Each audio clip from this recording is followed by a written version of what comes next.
Yo, what's up, guys? So today is day two of trying to share my morning routine, all those things that I do when I wake up. So I just woke up right now, and yesterday when I was live, I forgot to switch off the iPad from the Bluetooth speaker. So all along there was no sound. So but now I'm up, and like I said, usually the first thing that I like to do when I wake up is to make my bed, because making your bed, it sets the tone of your day. And I learned this concept from uh, from Jordan Peterson, where I was talking about cleaning your room and making your bed. It sets the tone of the day in a way that no matter how difficult the day might become later, you have already achieved something, or you already have your first win. So right now I'm going to make the bed. So uh, that's usually the first thing I do when I wake up, which is making my bed. Because making your bed means you have already did one a number one thing with your life. So I'll go and do that.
Okay, so I've made my bed, and now the next thing that I usually do every morning is working on my abs because I don't have them yet.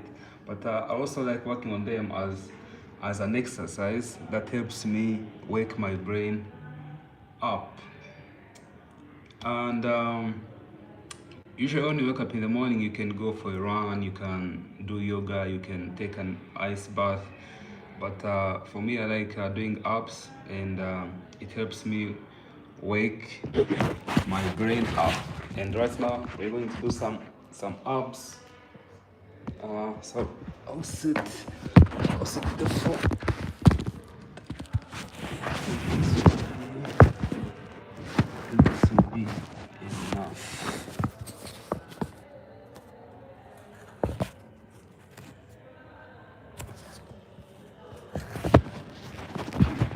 Yeah, I'm trying to find. Yes. So usually when I'm doing apps, then that's when I check the phone to see like what's going on, what did I miss when I slept, instead of jumping to the phone when I wake up right now.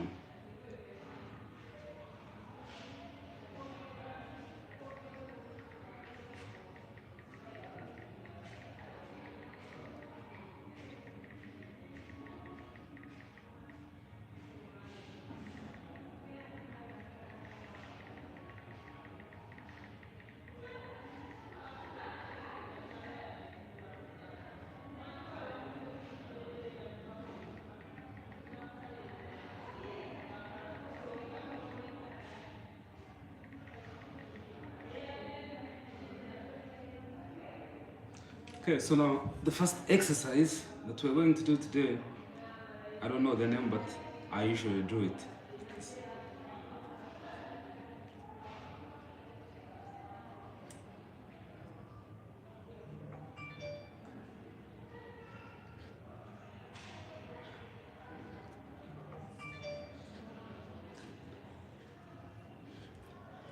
Yeah, those are 10, and then now they're done.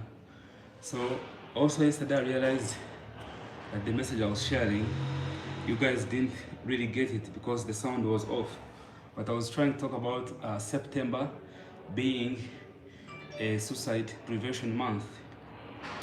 And as someone who has ever struggled with suicide, I always share what kind of helped me, because the last time I tried to hurt myself, I think it was probably like 6 or 5 years ago. So many would always wonder like how did I do it? How did I overcome that mindset of always trying to hurt my own life? So I'll be sharing.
So among many reasons why I used to struggle with like trying to hurt myself, like suicide, one was because of poverty. Because when you're broke, life becomes very, very hard.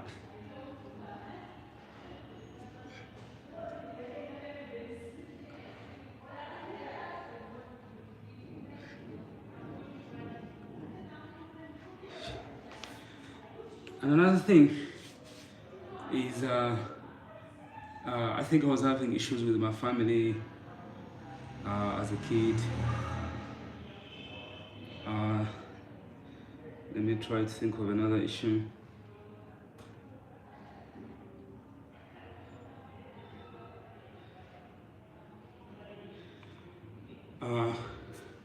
Another reason could have been where I grew up from and things that were going on around my family. So, and I used to think I was ugly at school because I used to get bullied because of that. I didn't have very much friends and I wasn't that happy. So most times I would think about taking my own life, thinking it would be a solution to how I was feeling, because you can't feel when you're here, right?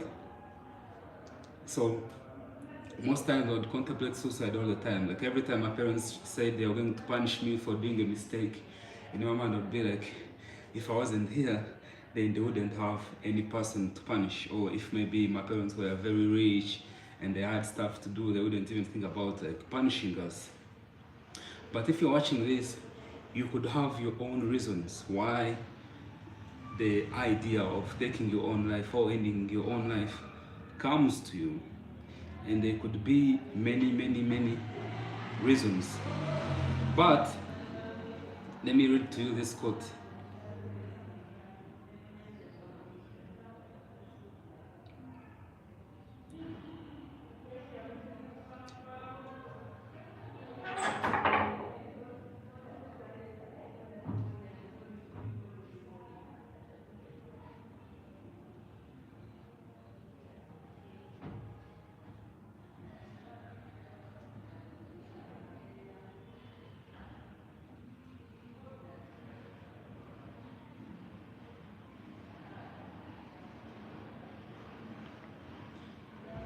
So we have to do a second exercise for abs.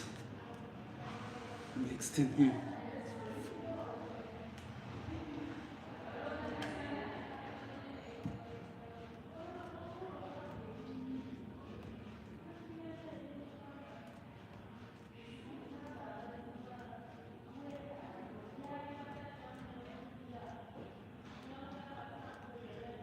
Okay, so I read this quote which relates to self-harm or suicide, and the quote says that there should be like the opposite of suicide, where a person wakes up and radically decides to change their life and they start living their life.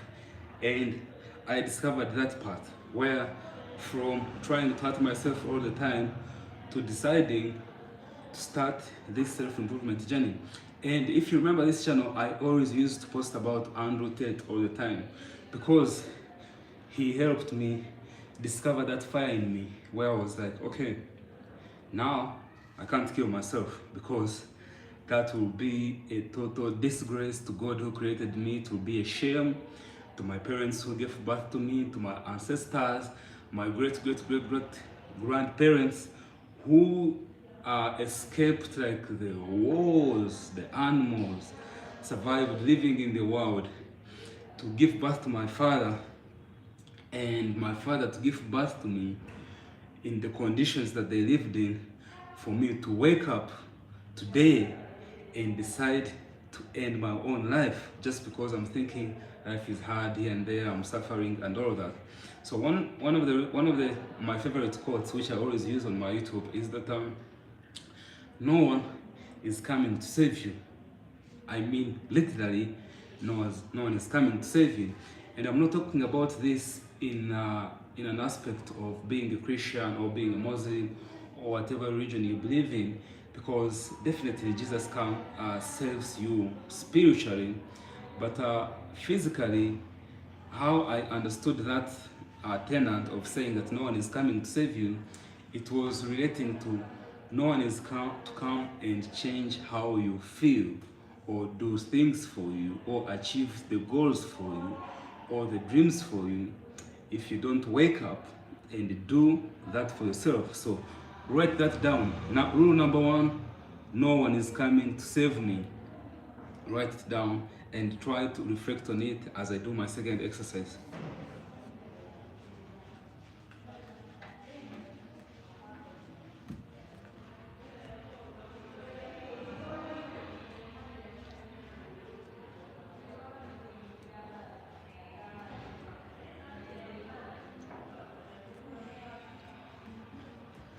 Okay, so rule number 2, the tenant that put me on this self-improvement was that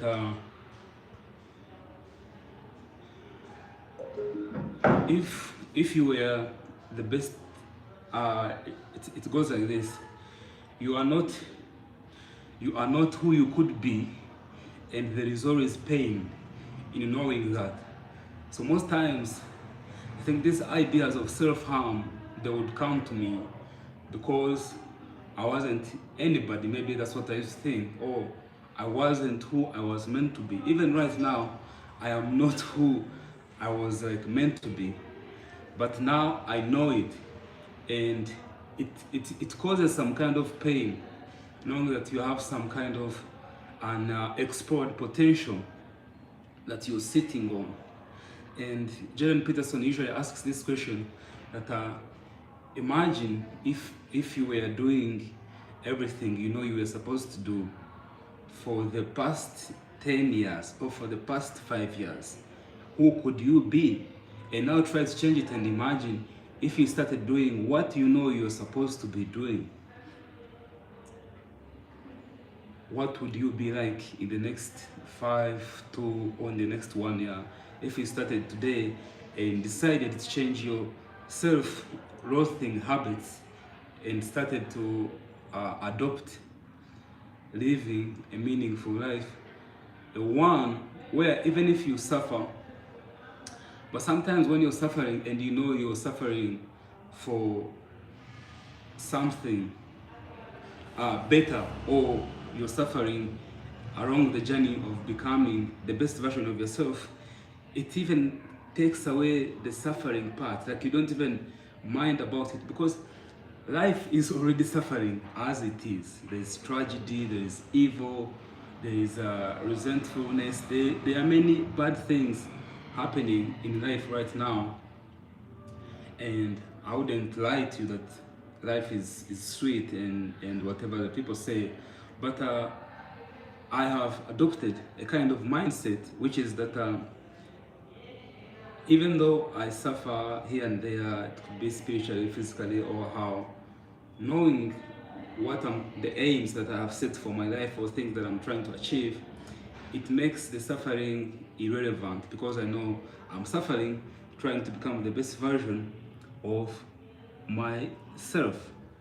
So whatever life throws at me, I know this is how it has to be. Life doesn't have to be, I don't know, I didn't get life on a silver spoon, but all I'm trying to say is that you need to stop running away from suffering and start using it as the price you pay for trying to be better. Because every time you start trying to adopt new habits or trying to be a better person, there will always be the suffering part or the pain part that you have to pay. And if there was no pain or if there was no suffering, then everything would be perfect for everyone and it wouldn't even make sense. So now we're going to do the third exercise. I'm gonna need the tin for this one.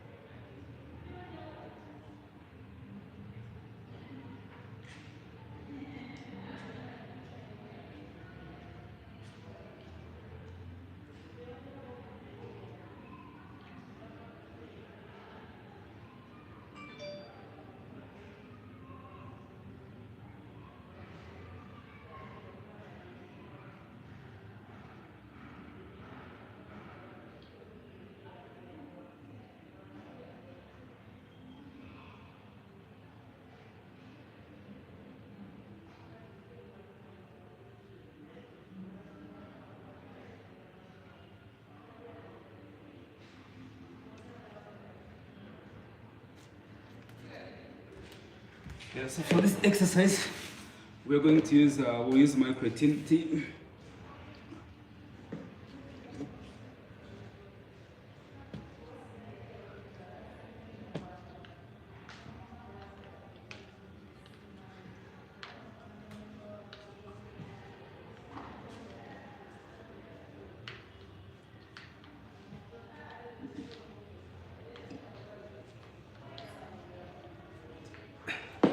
Okay, uh, so the tenant number 3 that I was talking about was how I stopped trying to take my own life, and I'm trying to talk about all this because September is a suicide prevention month. So I'm trying to share things that have helped me not to think about taking my own life for maybe the past 6 years or 5 years. So I had to accept suffering. Growing up, I always wanted to run away from suffering, and I used to ask God every time, like, oh, why am I suffering? Why does my family has to suffer? Why do we go through this or through that?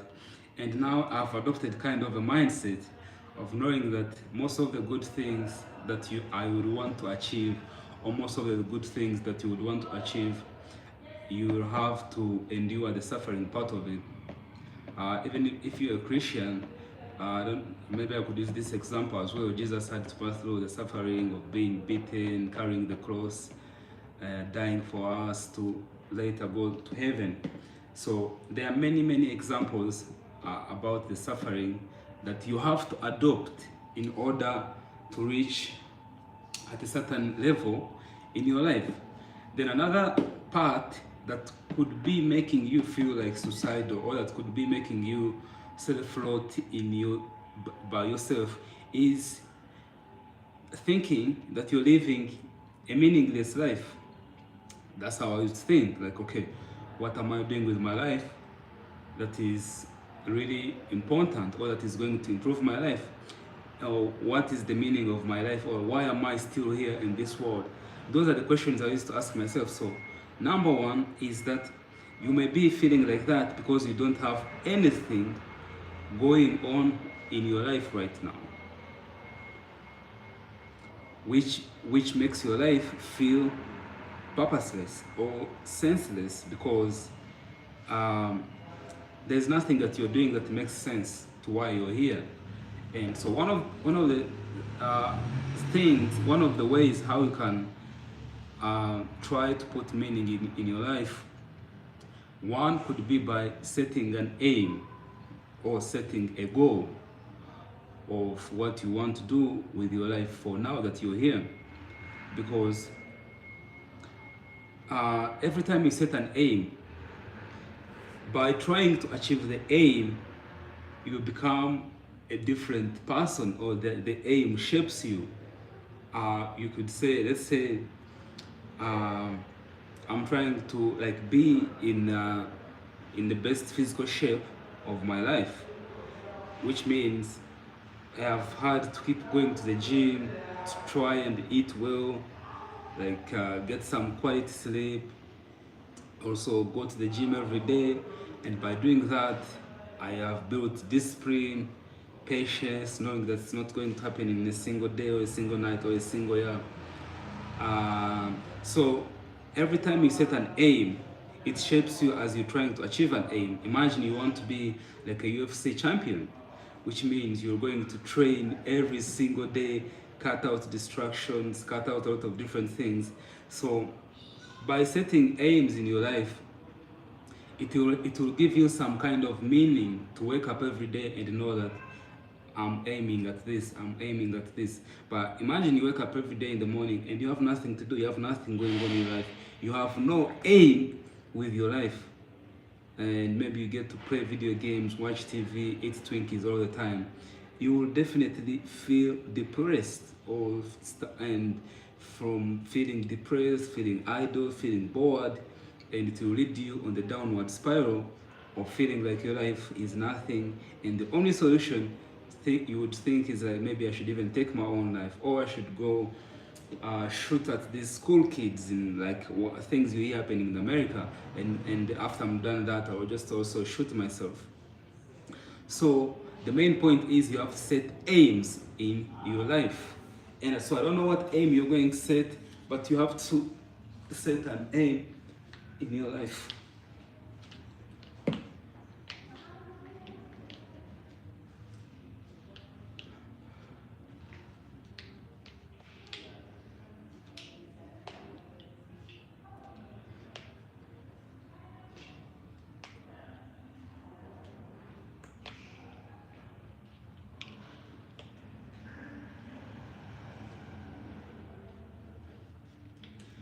Okay, and another thing about aims that you have to think about is that try relating setting an aim in your life as walking to a destination, and the destination is you becoming the better version of yourself. So, and some like says that a person who likes walking will always walk further than the one who likes the destination. So I used to most times wake up thinking, or I always had this wishful thinking of like, maybe one day I'll wake up and I'm happy, one day I'll wake up and my life is set, or forgetting that I had to wake up and set my own life. Like the first rule I shared, because now I'll be done, I'll be getting done here, is this September, which is the Suicide Prevention Month, I'll be sharing things that have helped me not want to or ever think about again trying to take my own life. Today I've shared, I think, like 3 tenets. One is understanding that no one is coming to save you. No one is going to come to your bed and achieve your dreams for you, set the aims for you, set your goals for you. So that's one thing that I understood. Like, no one was going to come in to save me. Not even Jesus was going to come from heaven and save me. That was number one. And once you learn that, then you wake up and decide to start saving yourself from the path that you are on. Rule number 2 was to stop running away from suffering and adopt the suffering mindset, knowing that if I'm going to be at least anything in this life, then I'll have to accept the pain and the suffering that comes with the fact, with the mode of even being a human being.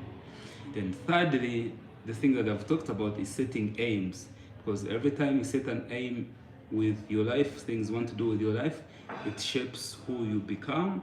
And by trying to achieve the aim, you adopt some kind of responsibility, some kind of other qualities that align with the aim that you have set for your life. So tomorrow I'll be sharing other things that have helped me not to want to feel like suicide again or even take my own life.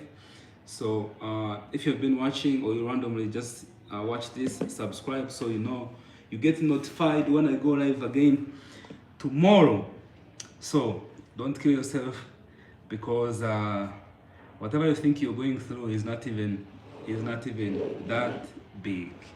If you were to go to the hospital right now, where they're like cancer patients, and you were to tell them how you think your life is messed up, or how bad your life is, they would be ready to swap your life with theirs. That's one thing I always try to remember. Like, there's never been a day where the hospitals are not working or the hospitals are closed, or where they're like, oh, today no person is sick, no one is suffering. And so every time I wake up and I'm like alive, I'm always thankful, because I know as long as I'm alive, then I have a chance to change the trajectory of my life. It might not happen in a single day, it might not happen in a single night, because one day I literally took poison wanting to end my life. I literally took poison, and then I woke up. But I always ask, this question always comes back to me, like, what if that poison had worked that day and I had died without realizing whom I could have become? That's why I like the quote which says that you are not who you could be, and there is pain in that.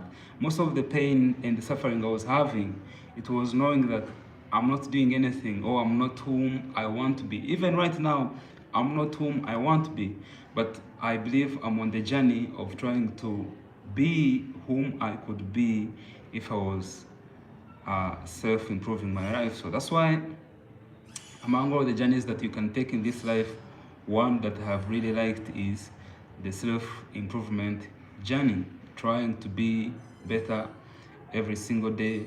And you can start doing that.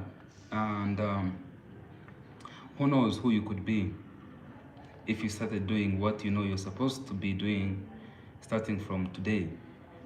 My name is Costa Genesis, so now I'll prepare some breakfast and head to work. So I'll see you again tomorrow at the same time.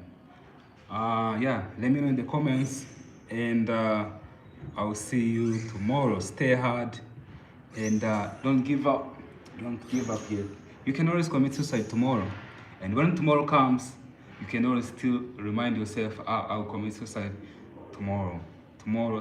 Because they say in our African setting, we have a saying which says that tomorrow never comes. Tomorrow never comes.